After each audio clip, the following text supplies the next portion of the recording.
Today, Governor Mike DeWine signed the Protect All Students Act, which requires transgender students in public schools, private schools, and colleges using restrooms and locker rooms that correspond with the gender they were born with rather than what they identify with. Doug Petcash with our sister station in Columbus has the details. Supporters say the law protects children from being exposed to the opposite sex in a bathroom or locker room. Opponents say it marginalizes transgender students even more and may create an unsafe environment for them. Under the law, all students will have to use the bathroom or locker room that aligns with the gender they were assigned at birth, their biological sex. This new ban impacts all schools, public or private, including universities. It does not include an enforcement mechanism. Republican State Senator Andrew Brenner says the signing of the bill is a positive step for the state, while the executive director of Kaleidoscope Youth Center worries about the impact on transgender students.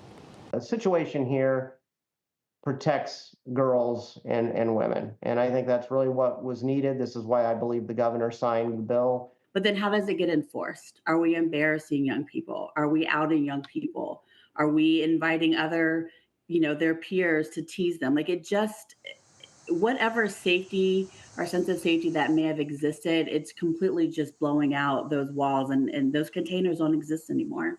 Kaleidoscope provides programs and services for LGBTQ+ youth. Now, as far as protecting transgender students, Brenner says school districts need to enforce their anti-bullying policies. He also says the law has accommodations allowing transgender students to use family bathrooms in schools.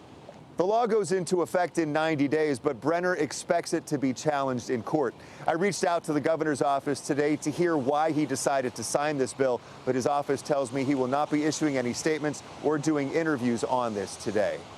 For 3 News in Columbus at the State House, Doug Petcash, back to you.